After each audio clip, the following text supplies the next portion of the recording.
Bitcoin, the smart asset class. I'll start with an observation. There is an endless economic war, and it's measured in the distribution of capital. And here on this slide, you see about $900 trillion of capital. And for those of you who know a little bit about me, my view is money is economic energy, and capital is just another word for economic energy.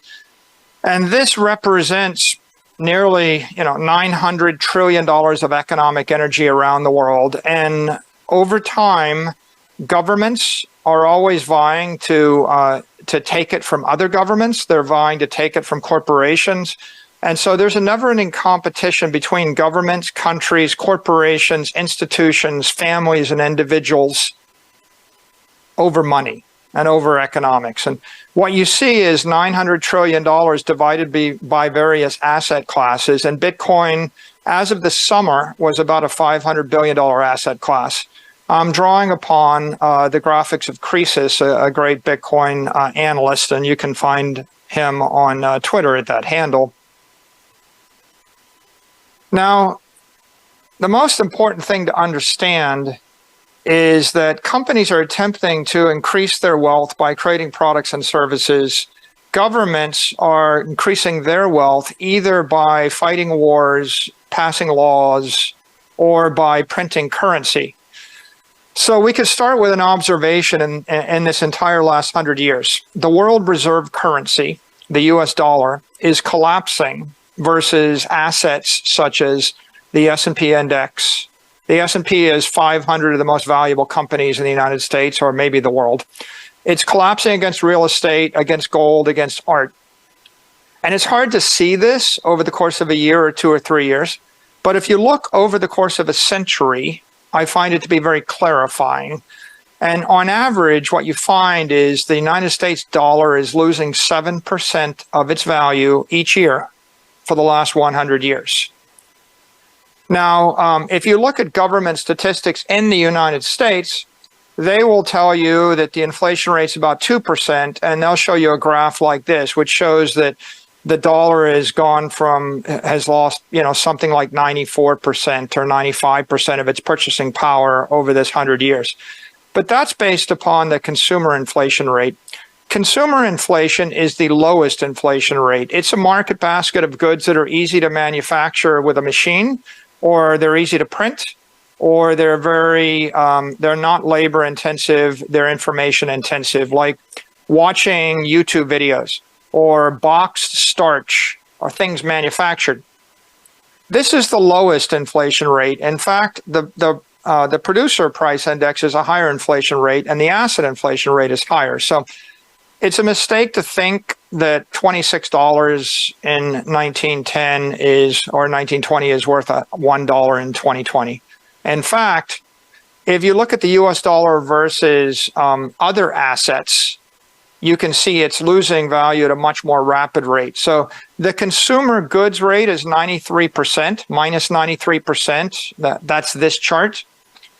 The US dollar versus gold has lost 99% of its value. We went from $20 an ounce to $2,000 an ounce, and so 99%. And the US dollar against the S&P index, which is the US dollar against a corporation, of a successful competitive company, or the US dollar against Miami Beach real estate, has lost 99.8% of its value over those 100 years. Now, that's not really well understood. Most people don't think the inflation rate is 7%. They think it's 2%. And the difference between 2 and 7 is 93 versus 99.8 or 99.9. Now, let's focus in on why the dollar loses value against real estate so rapidly. I'll show you a picture of Miami Beach. You see, what you notice is there's a fixed amount of beach, and all those buildings on the beach are there because the value of an acre of land on that beach is $20, $30, $40 million. Very expensive. In fact, the value of an acre in Miami Beach about 90 years ago or 100 years ago was $10,000 an acre. And a few years ago, it was $10 million an acre. Today, it's $20 million, 1,000 to 2,000. Now, why is it that the price goes up so fast? It goes up much faster than the cost of a Big Mac or the cost of cereal or the cost of a YouTube video. And the reason why is because only God can make more beachfront. Politicians can't print more beach. You can't manufacture more beach with a factory. And AI can't create more beach on a silicon chip. There is no way to trick the world into there being more beachfront property. You can see it's a certain amount. It was that amount in 1930. It's that amount 100 years later. And so as the money supply expands, that price goes up proportionally. So that's a fair yardstick. And what you would say is the beachfront property is scarce, desirable property. Now, that's the strongest currency in the world, the United States dollar. The U.S. never fought a war on its own land. It never lost a war. It's been the dominant global power for 100 years. Everywhere else, it's worse. Every other country was worse. In fact, just about every other currency went to zero in that time period. And what you find is international currencies are generally collapsing at a faster rate, oftentimes 14% or even more per year. So that means that in the last 20 years, the rupee is down 47% against the dollar, right? The rial is down 62%, the Pakistani currency down 81%, the Turkish lira down 96%, and the peso, unfortunately, is down 99.8% against the dollar at the same time that the dollar is collapsing against the S&P and against real estate. In fact, the U.S. dollar lost, something like 75% of its value against scarce desirable assets at the same time that these currencies lost their value. So really, if you were valuing the peso against scarce desirable assets, you've lost 99.95% of your wealth in 22 years. This is not a good chart, but it's important to know the facts in order to decide the solution. Most investors think that they're smart, and most people think that investing is the solution. But it turns out that investment gains are generally just driven by the inflation rate.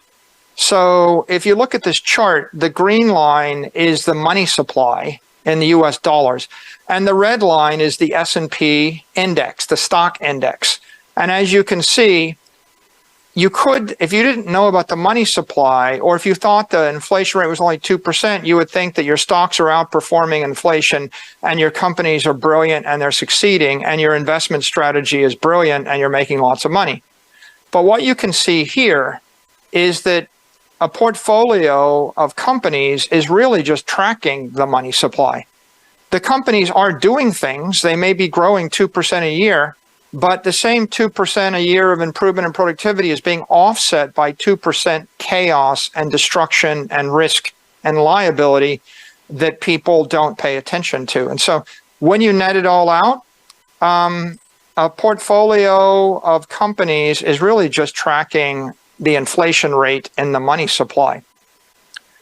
And that means that if we look across investing and we look at asset classes, you can see the government and the mainstream media would have you think the consumer inflation rate is 2%, that lower. I'm speaking in the US and the US dollar, of course. Obviously, inflation rate is much higher in Argentina. But the most important point of this is we're talking about all 8 billion people in the world, and we're talking about all the money in the world, even under the best of circumstances. This is what they're looking at. So the 2% line is the consumer inflation rate. Most of these investments and asset classes can beat the 2% inflation rate, but as you can see, they can't beat the real inflation rate, the asset inflation rate or the money inflation rate, the rate at which money loses value against scarce desirable assets. Now, as you can see from the chart, the worst investment is a commodity. You don't want to buy oil or natural gas or lumber, because human beings are really good at producing lumber and oil and natural gas. I mean, we use machines. We use factories. We use technology. Is there anybody that doubts that we're better at making oil or gold or silver or platinum today than we were 2,000 years ago? It's kind of obvious. We just get better. And so, commodities and cash don't work. Then if you look at the average investor, they're getting 2.9% return because they're diversified. As I've said before, diversification is selling the winner to buy the loser. Your consumer home is doing a little bit better. Bonds are a little bit better. And the diversified portfolio underperforms inflation. If you look at the S&P index, it's about the same, right? You're getting 7.5% return against about a 7 to 8% inflation rate. But all you're doing is just keeping up with asset inflation. You're not beating it. The only asset classes that beat it by a little bit, REITs, real estate investment trust, it's basically real estate portfolios.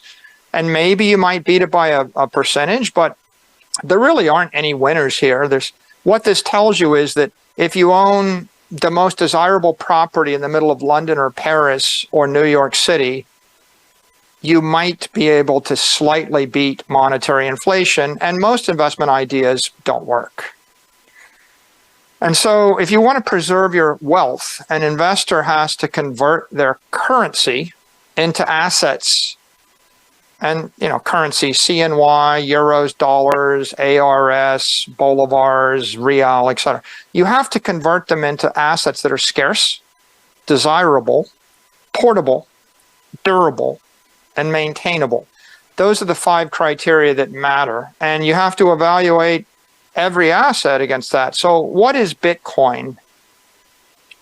Bitcoin is the most powerful digital monetary network in the world.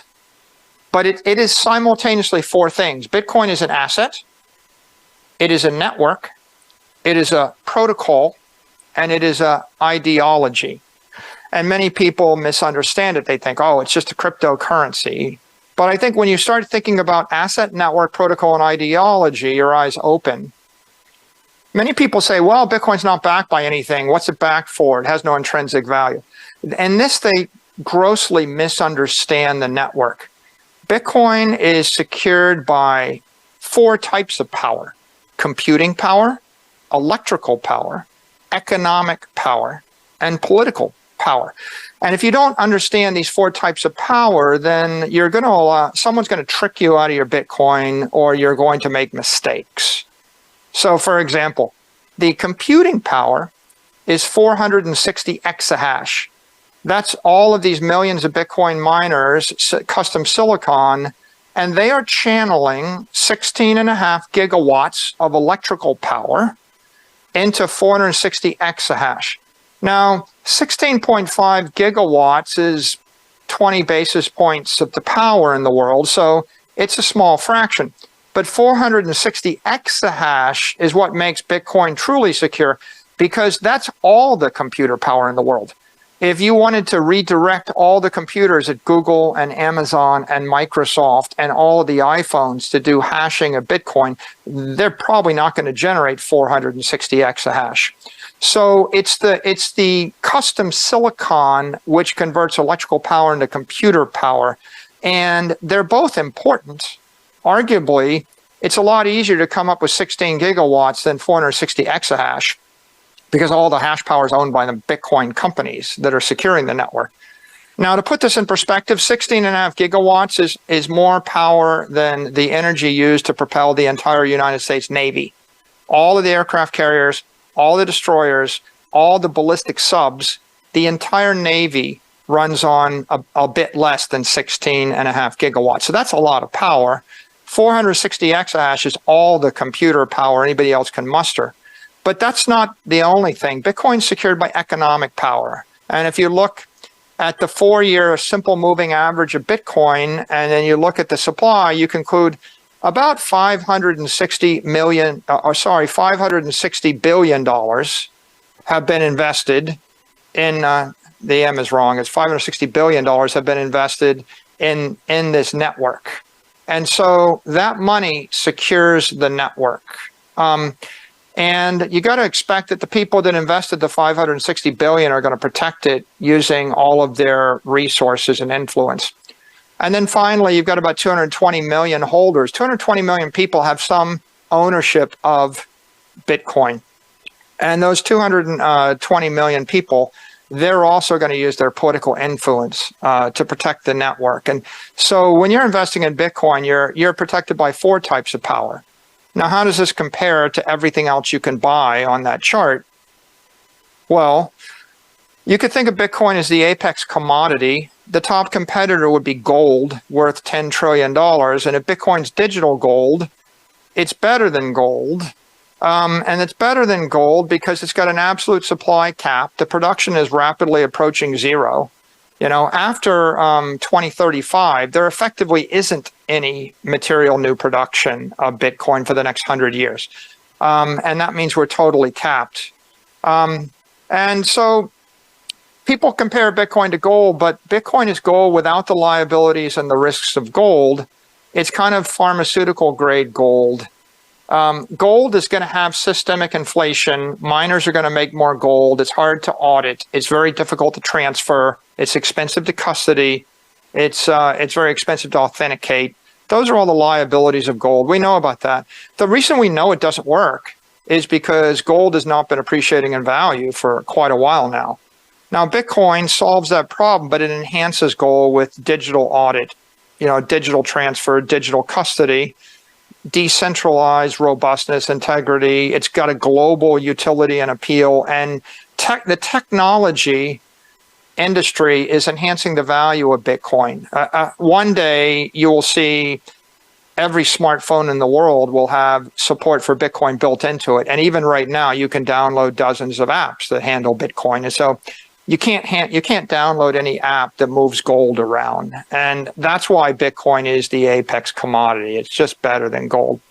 But to say that and stop there is really underselling Bitcoin, because Bitcoin's also the apex property. You could think of it as Cyber Manhattan, 21 million blocks in cyberspace with appeal to 8 billion people worldwide. What if everybody wanted to live in Cyber Manhattan? The top competitor in the property market is New York or London or Paris or Tokyo. And if you owned a city block in New York in the last 100 years, you probably made a lot of money. But the problem with owning buildings in New York is you have maintenance cost, depreciation, zoning risk, property tax, physical nexus. You can't move the building from one city to another city. It's immobile. It's illiquid. And if you want to sell or buy the building, you have to sell it all at the same time. And it's very expensive to do that. And it takes a lot of time. So Bitcoin improves on that by creating a building that's indestructible, immortal, immaterial. You can scale it. You can buy it $37 at a time. You can move it with high frequency. It's portable. It's global, universally desirable.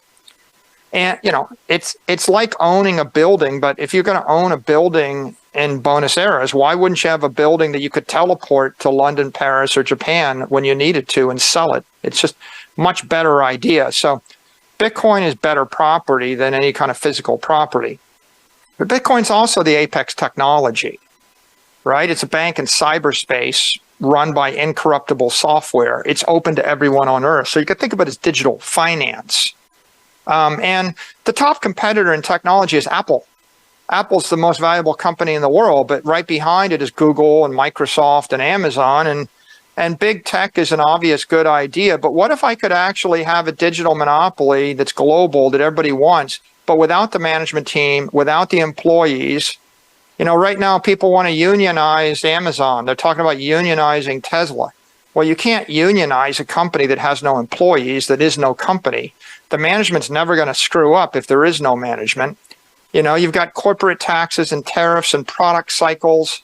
You know, we're on the iPhone 15. You know, what about the iPhone 37? Will that be the one that you want? Because Bitcoin in 100 years is going to be 1/21 millionth of all the money in the network. So the product was set a decade ago. It'll be the same 100 years from now. It may be the same 1,000 years from now. So getting rid of product cycles and getting rid of all the liability risk that comes with corporations, you know, is a big upgrade for Bitcoin. And what you do get is this global network of holders. You get legal and ethical superiority because, you know, a commodity is always superior to a security. because there is no issuer, there's no management team to mislead you. You don't have to trust, you can verify yourself. And there's really no operating risk or execution risk because it's just running itself in a timeless fashion on a global basis. So if you like technology, then Bitcoin is the apex technology. But some people invest in money. And what's the top competitor? The sovereign debt, right? A bond. So the U.S. Treasury bond is the treasury asset for most corporations, most governments. There's hundreds of trillions of these bonds out there. But Bitcoin is digital money, and so it's a non-sovereign bearer asset. It serves the value of a bond, but it doesn't have systemic inflation or counterparty risk or mandatory custodians, and it doesn't have the real problem, negative real yields. If the monetary inflation rate is 7 or 8% and the bond pays 5%, the after-tax yield is 2 or 3%. So it means you've got a negative real yield of 5%, which means your money's going to go away. It's going to be cut in half every 14 years. And every bond, every sovereign bond has a negative real yield in every country, always. Bitcoin, on the other hand, is digital. You can self-custody it. It appreciates much faster than fiat, and it allows you to escape the local currency risk. So, and it's the longest duration asset. A bond could be 30 years, but Bitcoin is forever. Bitcoin's a 1,000-year asset. I mean, it doesn't expire. Companies don't last 1,000 years. Buildings don't last 1,000 years. I mean, I guess the closest thing to something that might last 1,000 years is a bar of gold, but gold isn't scarce. When the Spanish came to the New World and the conquistadors stole all the gold from South America, they brought it back to Spain.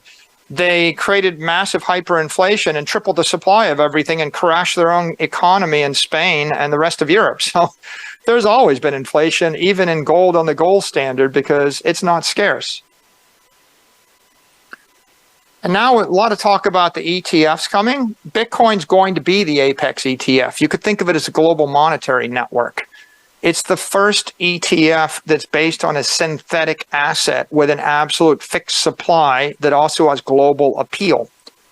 It's competing against the S&P index, the SPDR, SPY, and it competes against some other monetary ETFs like GLD or BOND or the NASDAQ index, but ultimately, Bitcoin is destined to rise above them as the global index because it doesn't have asset inflation.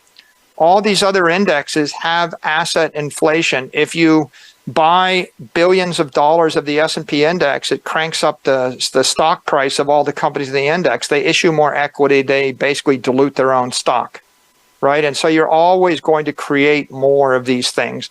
Bitcoin's the only ETF and the only index that is absolutely capped.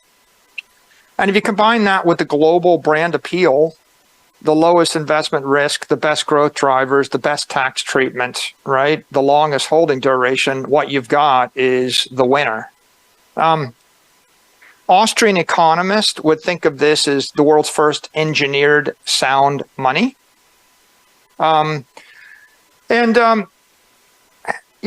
Austrian economists have been looking for sound money. It used to be people thought gold might be sound money, but as I pointed out, gold was an imperfect attempt at sound money. We have never in thousands of years ever actually accomplished perfect sound money. Bitcoin is the first monetary asset that is not intrinsically defective. That's a big sentence. Think about it. It's the first non-defective asset. People will build, if you double the price of real estate, they'll create more. If you double the price of a stock, they'll create more. They print more fiat currency. They mine more gold, but nobody can create more Bitcoin. So this is a big idea. And so here we get to the orange pill moment. I mean, the reason you want to go and orange pill everyone you know is we finally have an asset, Bitcoin, the world's leading. It's the leading scarce, desirable, portable, durable, maintainable asset. If you remember, where I started in this presentation, I said, if you don't want to lose the economic war, you need to find something scarce, desirable, portable, durable, and maintainable. We've found it. Now, most people think they're too smart to just buy Bitcoin. They want to be brilliant investors. You see it all the time on Twitter. Everybody's giving you a trading idea, an investment idea, an altcoin idea, a stock idea, something. But I'm here to tell you that most investment strategies don't work. If you look at the returns on the S&P index, if you held a portfolio of stocks for 30 years, you would get 7.8% return. If you missed the best 10 days or 1 day every 3 years, you'd get 5% return. If you miss the top day each year, the best day or 30 best days, you get 1.6% return.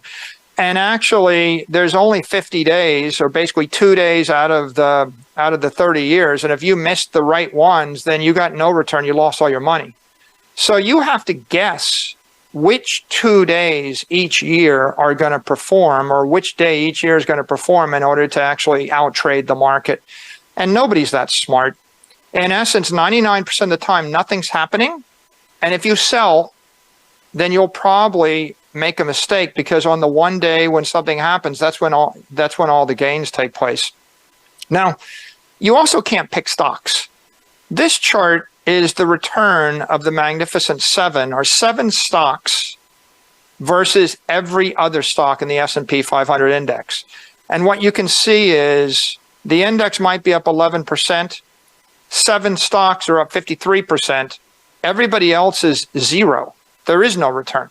Everybody's failing. 99% of the companies are failing to deliver any shareholder return. There's only a handful that are succeeding. And if you want to know something more blood-curdling, it's 7 stocks out of 7,000 publicly traded companies that are returning the majority of the returns. That's 1 in 1,000. At 99.9% of these companies, they're not beating inflation.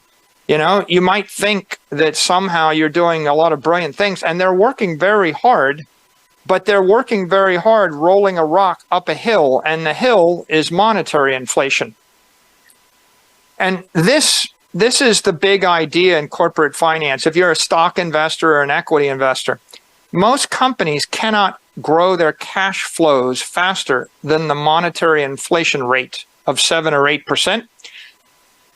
So they have to rely upon expensive buybacks. They have to buy their stock back. They have to dividend out their cash flows. They do acquisitions to try to get more growth non-organically, or they load up on debt and they leverage up their balance sheet and buy back their shares with debt so that they can get that shareholder EPS to go up faster than the 7% number.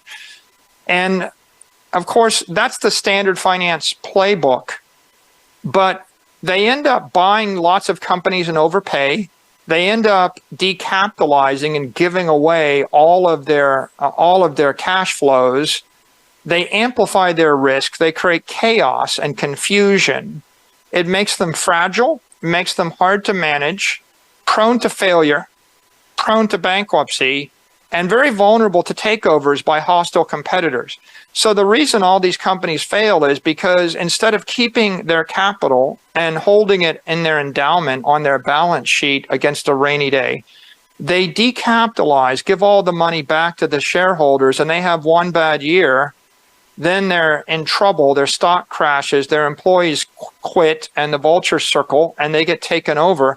And when they get taken over, you have a merger of 3, 4, 5 companies. The companies lay off and cut staff and cut headquarters cost, and people lose their jobs, and they discontinue product lines, they idle factories, and they destroy manufacturing base.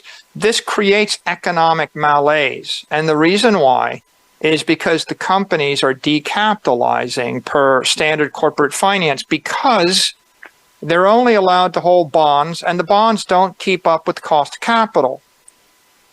That means this equity is just impaired by unavoidable risk and liability. The typical stock portfolio is going to get that 7% return. And on the other hand, over 100 years, over a long term, I would expect that Bitcoin will return 14%. And the reason why is because Bitcoin not only doesn't have the risk and liabilities of a company, Bitcoin has no labor, has no management, has no competition, has no technology cycles, has no regulatory headaches. It doesn't have the tax, it doesn't have the war risk, the tariff risk, etc.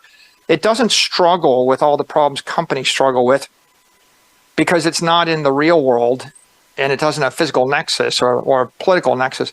But also Bitcoin has all the virtues of a pure crypto decentralized network. It's cybernetic, digital. It's immaculate in its conception. It's immortal. It's incorruptible. It's global. It's indestructible.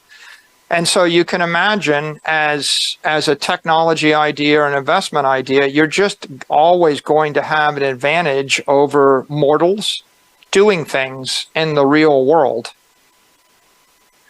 And so your trading strategy, your investment strategy, your stock picking strategy, your diversification strategy, they just don't work. There is one winning strategy that's going to work. And the one winning strategy is hold the apex asset for a long period of time. And so Bitcoin is that apex asset. That's how you beat the market.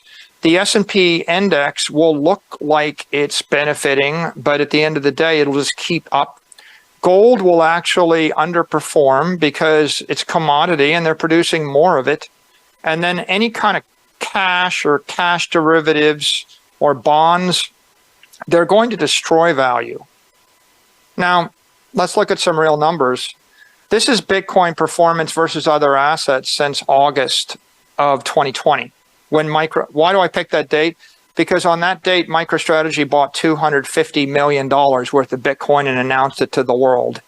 So that's an important date for us. Now, what did Bitcoin do since then? This is through yesterday, I guess, or 2 days ago, November 8th.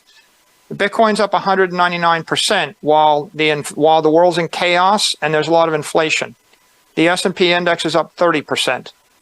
The NASDAQ 24, gold is down 4%.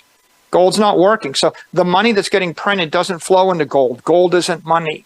People are either investing in tech stocks or other corporations or Bitcoin, maybe real estate. They're not investing in gold. Silver's even worse. Why? Because silver's easier to manufacture than gold is. It's less scarce. And bonds are even worse than silver. Why? Because bonds are just governments printing money. They're just printing more bonds, and so they're not working. Now, what do you do for your family, your company, your institution? Well, if you adopt the Bitcoin standard or you adopt a Bitcoin strategy, then you can use Bitcoin to fuel your growth. So when MicroStrategy invested that $250 million, Bitcoin was maybe 11,000 a coin. And then about a month later, Bitcoin lowered, it actually decreased to about 9,500 or 10,000 a coin. And everybody panicked except us. We doubled down. And our view was, we'll just keep buying. So you can see MicroStrategy stocks up 284% through November 8th. Versus Bitcoin up 199%. So we were actually boosted by our Bitcoin strategy. And you can see, you can compare us to all the big tech companies, the Magnificent Seven like Google, Microsoft, Apple, etc. You can see Bitcoin outperforms them all, but we're able to outperform even Apple and Google because we're using Bitcoin as the slingshot. And you can see there's no safety. Even if you're a monopoly or a dominant player like Amazon, there's no safety. And if you look at enterprise software companies, they were our competitors. None of them can keep up with Bitcoin or us either. And so Bitcoin clearly gives you an advantage if you just dollar cost average and stay consistent. Now, Bitcoin's currently in a high growth mode. If you look at that number, 199% implies about 45%, 40 to 45% compounded annual growth rate. So Bitcoin's growing at 40% while that S&P is 7-8%. So that's a high growth Bitcoin. So why is Bitcoin in high growth mode? Well, mature Bitcoin over 100 years, I think, kind of grows double at the rate of stocks because of all the reasons I pointed out. But high growth Bitcoin is in the next decade, where we are now and where we'll be for about a decade or 2 decades.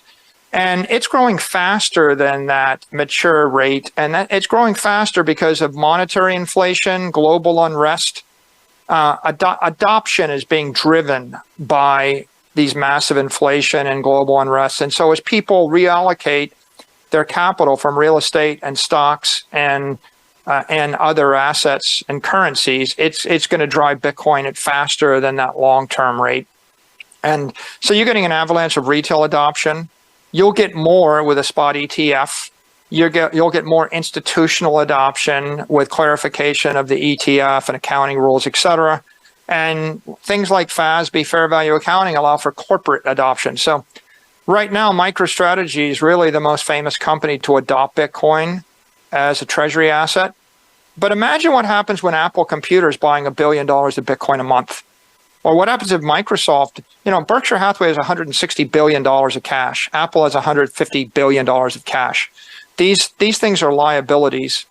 So we still have a lot of corporate adoption to look forward to. And you're talking about, people that they could bring 5, 10, 20, $50 billion of capital to the market. So I believe we'll see that kind of adoption over the next 10 to 20 years. That will drive growth faster. And then when everybody understands Bitcoin as well as they understand the S&P index or as well as they understand commercial real estate, then we'll probably slow down to like a 14% or something. Now, over a long time horizon, laser focus is rewarded. I have laser eyes on Twitter. You can see the laser eyes. What's the point? The point is think out 100 years. Think why? Not because you're going to live 100 years, but because thinking 100 years is clarifying. If your family had thought 100 years in advance, you wouldn't be here. If your government doesn't think 100 years in advance, there would be no cities. If you're going to do great things, you need to look out 3 generations. It's very clarifying. And all of the mistakes, all the fear and anxiety that makes you do stupid things or makes you do knee-jerk things that destroy wealth and create chaos, they come about because people are thinking about 3 months or 3 weeks or 3 days or 3 years. And so my advice is for you when you're thinking about more than 4 years out, think about yourself, your life, your children, your children's children.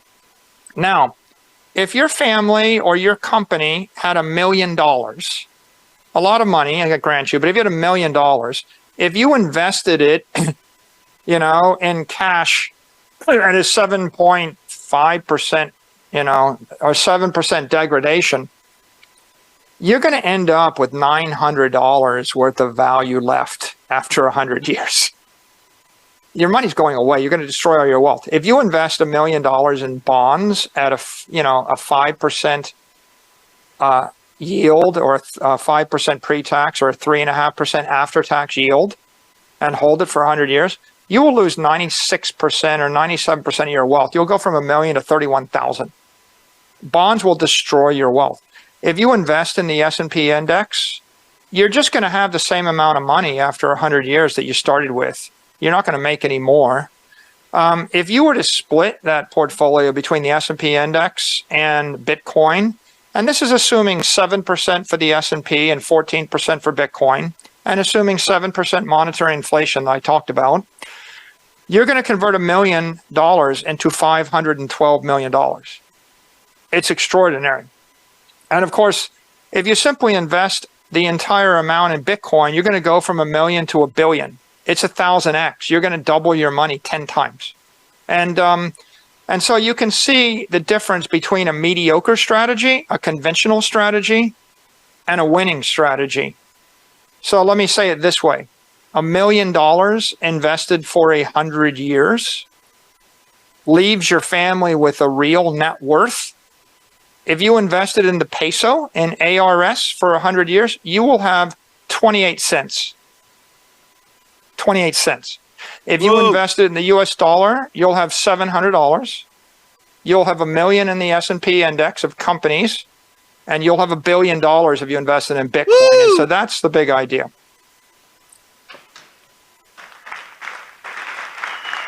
Bitcoin is economic armor. right? When you think about it, we talk about it. If you think long enough, it is economic armor. It will protect you from the economic wars to come. And there really isn't much else that will. Now, let me just, spend a few minutes on counterparty risk, and then I'll wrap up here. Whatever you do, just make sure you don't lose the money, right? This is common sense. So when you're actually making a decision, an investment decision, you've got two things to decide. One thing is, what asset do I buy? And the second is, how do I custody the asset, or how do I avoid losing the asset? It's not enough just to buy the Bitcoin. You actually have to make sure that no counterparty steals, loses, or destroys your Bitcoin. So when you think about counterparty risk, your wealth can be impaired by the failure of any counterparty you're required to trust.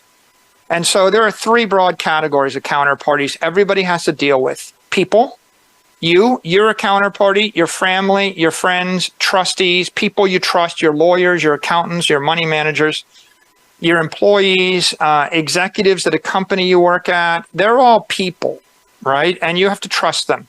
You also have to trust corporations, the issuer of the asset, the producer of the product, a trader, a developer, the custodian, the bank, the exchange, the network.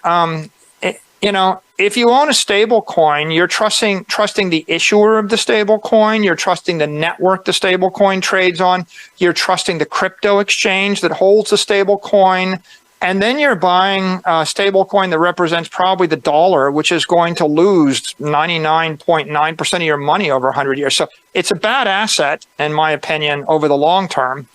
And you're going to have a bunch of counterparties, and you have to understand them all. So keep in mind that you're always trusting counterparties. They're either people, or they're corporations, or they're governments. You have a building, the district can rezone the building. The mayor can rezone the building and seize the building. The state, the province can seize the building. The government, is a counterparty. The federal agencies are counterparties. International agencies are counterparties.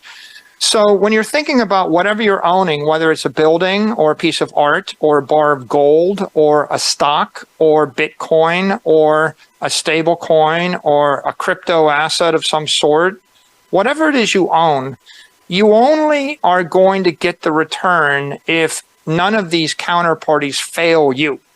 And so first thing to do is make sure you understand who your counterparties are. The next thing you got to do is manage your counterparty risk. Over a long enough timeline, every person, every corporation, every government will fail over a long enough timeline. Over 100 years, just about every government fails, every bank fails. I challenge you to figure out where you could have actually kept gold or owned a building in the last 150 years where you wouldn't have been wiped out by war or famine or flood or earthquake or collapse or something.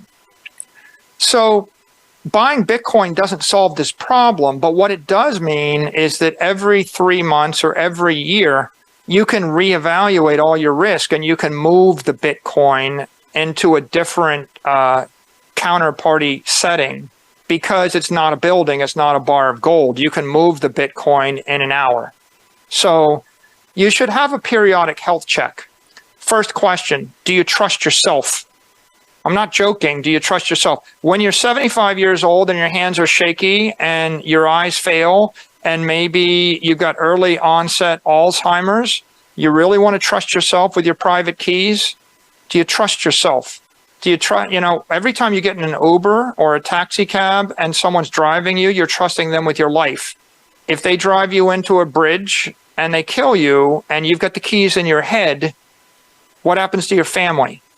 Right? So you have to ask yourself the question, do you trust yourself? Do you trust your family? Do you want to share your keys with the rest of your family, with 2 of them, 3 of them? Do you trust your 3-year-old child? Obviously not. Do you trust your 90-year-old great-grandparent, that's in the hospital, with cancer, with the private keys? Do you trust your friends? Do you trust your trustees?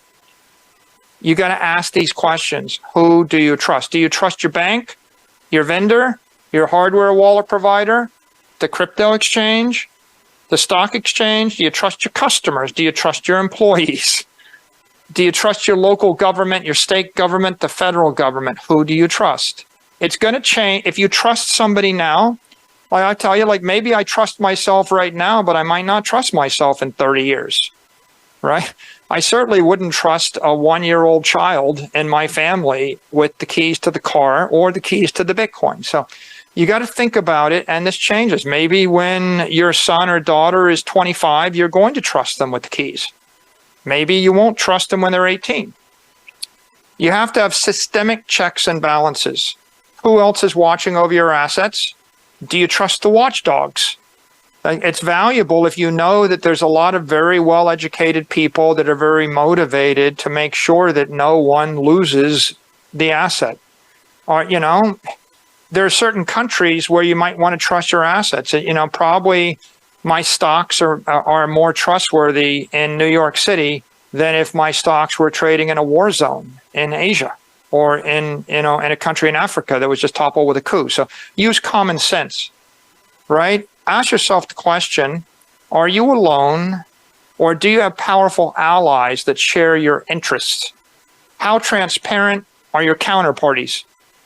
MicroStrategy is a publicly traded company. We publish thousands of pages of financial disclosures. You know, if you have Bitcoin with a public company versus a private company, you're probably safer with a public company than a private company. Right? You're safer, you know, you're safer with a big, well-regulated company than you are with, you know, with 3 people that started up a startup, you know, in the middle of a random country. So you have to ask the question, will they fail gracefully? How transparent are they? If you look at the tragedies in Bitcoin for the past year and a half, people made the right decision to buy Bitcoin, and then they trusted it with BlockFi or Celsius or Voyager or FTX or on Genesis. And they trusted counterparties that were private companies that were opaque, that were not transparent. And at the end of the day, the people running those companies failed them, and the companies failed them. And, you know, I think the Bitcoin maximalist community would say, not your keys, not your coin.